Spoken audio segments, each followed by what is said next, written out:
ఏర్పాటు చేసుకుని అందరికీ అన్ని విషయాలు చేరవేస్తూ ప్రజల్లోకి తీసుకెళ్ళడానికి మీరు ఇస్తున్నటువంటి చేతికి ముందుగా థ్యాంక్స్ తెలుపుతూ, అలాగే మేడం మీనాక్షి గారికి, పొన్నవన్న గారికి, స్టేజ్ మీద ఉన్న అందరికీ, కార్యక్రమానికి ఇచ్చేసిన ప్రతి ఒక్కరికి నమస్కారాలు తెలియజేస్తా ఉన్నాను.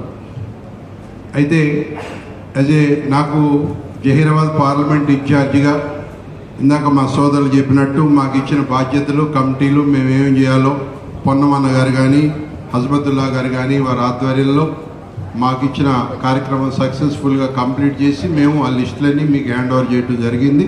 ఇటు డీసీసీకి కానీ మరి మండల పార్టీలకు సంబంధించినటువంటి లిస్టులన్నీ కూడా మీకు చేరవేయటం జరిగిందన్న. అలాగే ప్రతి కాన్స్టిట్యున్సీ నుంచి 2 డైరెక్టర్స్ కూడా మీకు పంపించడం జరిగింది.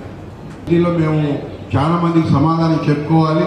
మరి మా మల్కాజ్గిరి పార్లమెంట్లో దగ్గర 40 లక్షల ఓట్లు ఉన్నాయి. మరి వీటన్నింటినీ కూడా మేము చూస్తూ ఉన్నాం దగ్గర నుంచి. మా పక్కన ఉన్న శేరిలింగపల్లిలో దగ్గర 8 లక్షల ఓట్లు ఉన్నాయి.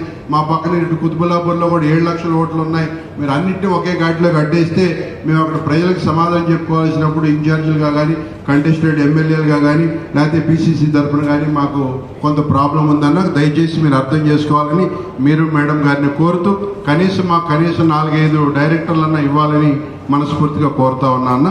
అయితే ఈ మధ్య మాకు ఇచ్చిన అన్ని కార్యక్రమాల్లో ఇటు జై బాబు, జై భీమ్, జై సంవిధాన్ కార్యక్రమాలు కానీ, ఎట్లాగే ఓట్ చోరుకు సంబంధించినట్టు మీరు ఇచ్చిన కార్యక్రమాలన్నీ కూడా బ్రహ్మాండంగా కంప్లీట్ చేస్తామన్నా అన్న.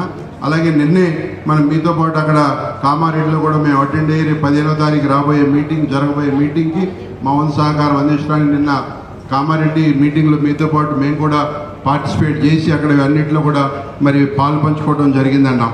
అయితే ఇంకొకటి ఏంటంటే అడిగేది, మా పక్కనున్న జూబ్లీహిల్స్ కాన్స్టిట్యున్సీ అన్న ఎలక్షన్ రాబోతూ ఉంది. అక్కడ కూడా సెటిలర్స్ చాలా మంది ఉన్నారు.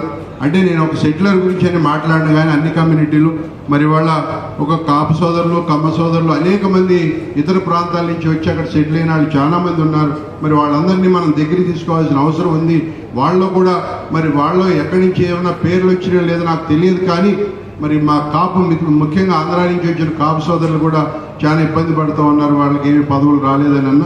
కాబట్టి వారిని కూడా మీరు కన్సిడరేషన్లో తీసుకోవాలని చెప్పి మనస్ఫూర్తిగా కోరుకుంటూ, మరి రేపు జూబ్లీహిల్స్ కాన్స్టిట్యున్సీని గెలవడానికి మా పక్కనున్న కాన్స్టిట్యున్సీ ఇన్ఛార్జిగా మా వంతు సహాయ సహకారాలు అందిస్తామని, అక్కడున్న చుట్టుపక్కల ఉన్న ఇష్యూస్ కూడా మేము అటెండ్ చేసుకుంటూ మరి పక్కనున్న వాళ్ళందరినీ కూడా కోఆర్డినేట్ చేసుకుంటూ ముందుకు సాగుతున్నామని చెప్పి తెలియజేస్తూ అవకాశం కల్పించిన మీకు ధన్యవాదాలు తెలియజేసి సెలవు తీసుకుంటాం.